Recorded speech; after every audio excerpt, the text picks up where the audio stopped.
Assalamualaikum. Bertemu kembali kita pada video kali ini. Saya Cikgu Zainatul Akmi daripada SNK Air Putih Dalam.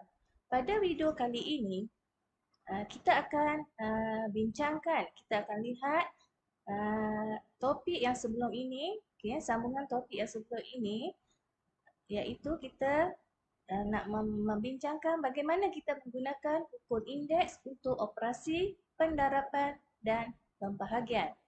Di sini cikgu ada paparkan atau sediakan beberapa soalan. Okey, kita lihat dulu soalan yang pertama.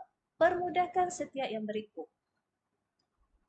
Okey, 7/3 darab dengan 5/4 kuasa dengan 3. Okey, kuasa yang di dalam kurungan perlu didarab dengan kuasa di luar, iaitu 3 didarab dengan 3. Okey, 4 didarab dengan 3. Okey, kita boleh ringkaskan di sini 7/3 darab dengan 3 darab dengan 5/4 darab dengan 3. Hasilnya adalah 7/9 darab dengan 5/12. Okey, kita lihat soalan yang seterusnya. Okay, soalan yang kedua dalam bentuk pecahan. Okay, 2/5 per dengan 3/2. Okay, indeks atau kuasa di dalam tu kita perlu darab dengan kuasa di luar, iaitu 5 didarab dengan 4, 2 perlu didarab dengan 4. Okey, kita ringkaskan di sini 2/5 darab dengan 4 per dengan 3/2 darab dengan 4. Hasilnya adalah jawapannya 2/20 per dengan 3/8. Okay, soalan yang ketiga. Kita lihat soalan yang ketiga.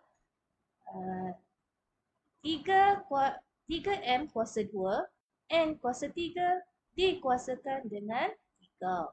Okay, per dengan 6M kuasa 3 N. Okay. Nombor 3, okay, kita boleh kuasakan dengan 3. Okay, ya. Didarab dengan 3, dikuasakan dengan 3. Okay. Kuasa 2 perlu didarab dengan kuasa di luar, iaitu 3. 3 didarab dengan kuasa 3. Okay, kita boleh ringkaskan di sini 3/3, M kuasa 2 darab dengan 3, N kuasa 3 darab dengan 3. Per dengan 6 M kuasa 3, N kuasa 1. Okey. Hasil daripada 3/3 kita perolehi 27. Okey. M kuasa 6 iaitu 2 kali dengan 3. N kuasa 9 iaitu 3 didarab dengan 3. Per dengan 6N kuasa 3, N kuasa 1. Okey, untuk menyelesaikan langkah ini, kita perlu menggunakan ukur indeks pembahagian. Okey, bila asas M dengan N, okay, kuasanya kita perlu tolak. Okey, sebelum itu kita permudahkan dahulu 27 per dengan 6. Okey, ya, kita boleh permudahkan. Okay, so hasilnya kita akan dapat 9/2 M kuasa 6 tolak 3. N kuasa dengan 9 tolak 1.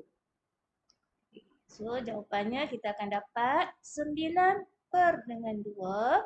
M kuasa 3 dan kuasa 4. Okay. Sampai di sini sahaja untuk video kali ini. Kita akan berjumpa pada video yang akan datang.